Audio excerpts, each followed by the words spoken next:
तो ये आप डीजीपी बिहार को सुन रहे थे कि जब बिहार में पहली बार एफआईआर रजिस्टर करके जांच की शुरुआत की गई थी, उसके बाद ही पूरे मामले में हलचल की शुरुआत हुई।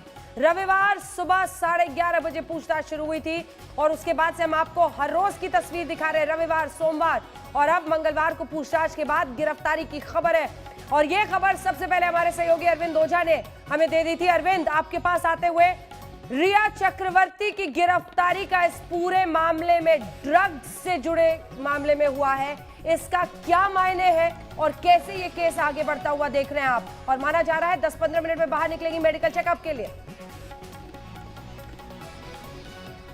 जी बिल्कुल, देखिए 10 से 15 मिनट और लगना है, जो भी जानकारी मिली है रिया चक्रवर्ती बाहर निकलेंगे। लेकिन मैं यहाँ एक चीज का जिक्र करना चाहता हूँ अंजना। देखिए, आज तक ने जो खुलासा किया था, आप भी उस वक्त बुलेटिन में थी, वो खुलासा सबसे अहम हुआ रिया चक्रवर्ती की गिरफ्तारी में। और आज रिया चक्रवर्ती की गिरफ्तारी हुई, वो खुलासा था रिया चक्रवर्ती का खुद उनके भाई शोभिक चक्रवर्ती के साथ व्हाट्सएप चैट 15 मार्च 2020 का, जिसमें रिया चक्रवर्ती ये कहती हुई दिखाई दे रही थी कि वो दिन में 4 बार सिगरेट पीता है। वो नॉर्मल सिगरेट की बात नहीं हो रही थी। कैमरामैन संजय, आप तस्वीर जरूर दिखाइए उस साइड की जहां कॉन्वॉय तैयार हो रहा है। रिया चक्रवर्ती यहाँ से निकलेगी। आपको बताऊं, उस व्हाट्सएप चैट में बाकायदा ये रिया चक्रवर्ती बोल रही थी कि दिन में 4 बार सिगरेट लेता है।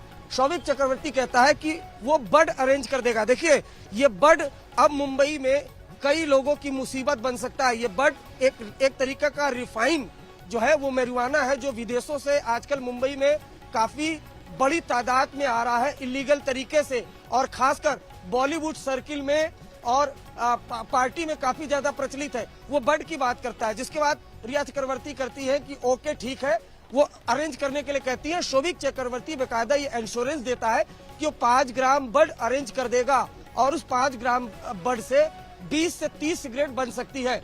वो आज तक का खुलासा, उसी आज तक के खुलासे के बाद से ही दूसरे दिन से रिया और उसके भाई पर शिकंजा कसना शुरू हो गया था। वो व्हाट्सएप चैट पूछताछ में शोभिक चक्रवर्ती को दिखाया गया। शोभिक चक्रवर्ती ने कबूल किया कि 15 मार्च 2020 का वो व्हाट्सएप चैट हमने ही किया था। उसके बाद बकायदा रिया चक्रवर्ती को समन भेजा गया, उनसे पूछताछ हुई। लगातार शुरुआत में वो कंजम्पशन से तो इनकार कर थी कि उन्होंने कभी कंज्यूम नहीं किया। हालांकि उन्होंने बोला कि लगातार कि दीपेश सावंत हो, सैमुअल मिरांडा हो या बाकी शोभिक हो, ये सभी लोग सुशांत के लिए लेकर आते थे मैरिजुआना, सुशांत के कहने पर लेके आते थे। लेकिन दीपेश सावंत ने ये कहा और नारकोटिक्स कंट्रोल ब्यूरो ने ये जांच में एस्टैब्लिश किया कि दरअसल जो कुछ भी ड्रग आता था उनकी जानकारी रिया चक्रवर्ती को थी। कई मामलों में रिया चक्रवर्ती ने बकायदा कोऑर्डिनेट भी किया है। यहाँ तक कि जो ड्रग पैडलर है बासित, वो इनके घर आता भी जाता था। फिल्म के सेट पर भी 4 से 5 बार मिल चुका था। तो एक लंबी जांच की नारकोटिक्स कंट्रोल ब्यूरो ने, कुल 9 लोगों को गिरफ्तार किया। उसके बाद कड़ी दर कड़ी इस चैन को स्टैब्लिश किया और आखिरकार अब जाकर रिया चक्रवर्ती की गिरफ्तारी हुई 3 दिन के पूछताछ के बाद। लेकिन यहाँ चुनौती नारकोटिक्स कंट्रोल ब्यूरो के लिए भी होगी, क्योंकि इनमें से कई ऐसे आरोपी हैं जिनके पास से ड्रग रिकवर नहीं हुआ है। लेकिन कुछ ऐसे बयान हैं, और जैसा कि हम लगातार बता रहे अपने दर्शकों को कि 67 एनडीपीएस एक्ट में जो बयान होता है वो कोर्ट में एडमिसेबल होता है। नारकोटिक्स कंट्रोल ब्यूरो के अफसर उसे किसी ब्रह्मास्त्र से कम नहीं समझ सकते। तो जिस तरीके से पहले ड्रग पैडलर को गिरफ्तार किया गया, सबसे पहले ड्रग पैडलर जैद गिरफ्तार हुआ, उसके बाद बासित गिरफ्तार हुआ, उनके पूछताछ के बाद जो है शोभिक और सैमुअल मिरांडा गिरफ्तार हुए। उसके बाद ताबड़तोड़ छापेमारी हुई।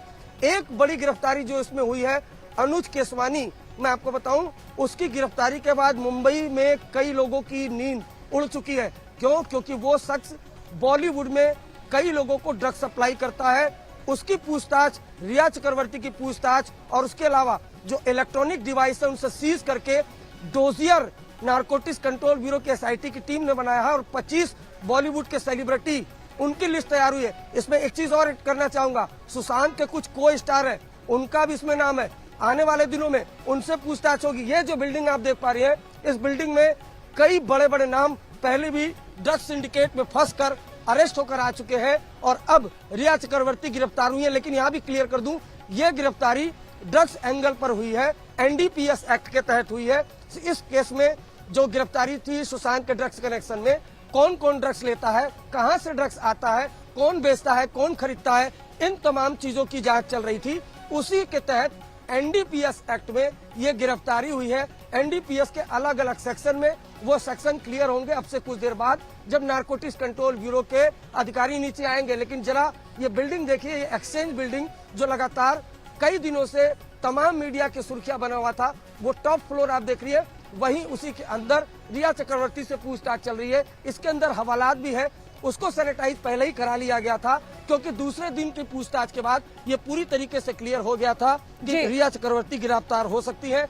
आज तक ने लगातार वो बातें भी बताई थी अंजना, तो अब से कुछ देर बाद बहुत मुमकिन है कि जिस तरह की हलचल हो रही है, बिल्कुल तस्वीरें अरविंद आप दिखाते रहिए, बिल्कुल डटे रहिए, वहां पर तस्वीरें दिखाते रहिए। हमारे तमाम सहयोगी वहां पर मौजूद हैं, उन सब के पास चलेंगे।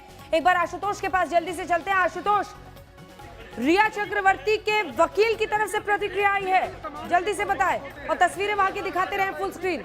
कुछ ही देर में वहां से रिया निकलने वाली है। बिल्कुल बिल्कुल रिया, जैसे ही गिरफ्तारी की खबर आई है, तब तक आपको तस्वीरों की ओर लिए चलते हैं। और जैसे ही खबर आई है, अरविंद ओझा ने आज तक पर सबसे पहले खबर दी और उसके बाद एनसीबी ने खबर पर मुहर लगाई है, गिरफ्तारी हो गई है। और उसके बाद पहला बयान एडवोकेट सतीश मानशिंदे